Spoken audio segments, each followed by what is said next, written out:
সরকারের কাছে একটা মানুষের জীবনের মূল্য খেলার পুতুল মনে হয়। 5 লাখ 7 লাখ টাকা তো একটা জীবনের মূল্য হতে পারে না। স্পিডার পড়ছে এই জায়গায়, ওইরা এক লোকের মাথার উপর পড়ছে, সাথে সাথে লোকটা মারা গেছে। একটা মানুষ মরার সময় একটু আন্না তান্না করে, কোনো আন্না তান্নার কিছু নাই, সাথে সাথে মনে করেন যে লাগার সাথে সাথে দুর্ঘটনা হয়ে গেছে।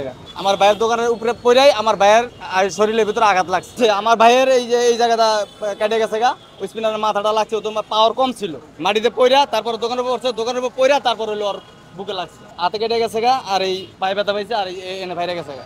এখন আমার প্রশ্ন হলো যে বিগত কিছুদিন আগেও এই স্পিনারটা পড়ছে, পরে একটা গাড়ির উপর পড়ছে, গাড়ির পিছনে কোনো লোকজন ছিল না, ওই লোকজন মারা যায় নাই, কিন্তু দুর্ঘটনা গাড়িটা করছে, গাড়িটা একবারে দলামুচি হয়ে গেছে।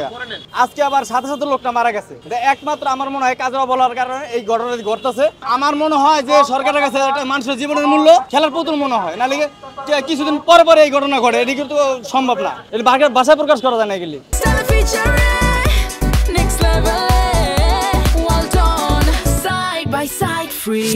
5 লাখ 7 লাখ 10 লাখ টাকা দিল একটা ফ্যামিলির কাছে, ওই ফ্যামিলিটা টাকাটা নিয়ে সন্তুষ্ট না যে একটা ছেলে নিয়ে একটা ছেলে রেখে মারা গেছে, একটা মেয়ে রেখে মারা গেছে, তাদের ফ্যামিলির অবস্থাটা কি হবে? ঠিক আছে, 5 লাখ 7 লাখ টাকা তো একটা জীবনের মূল্য হতে পারে না।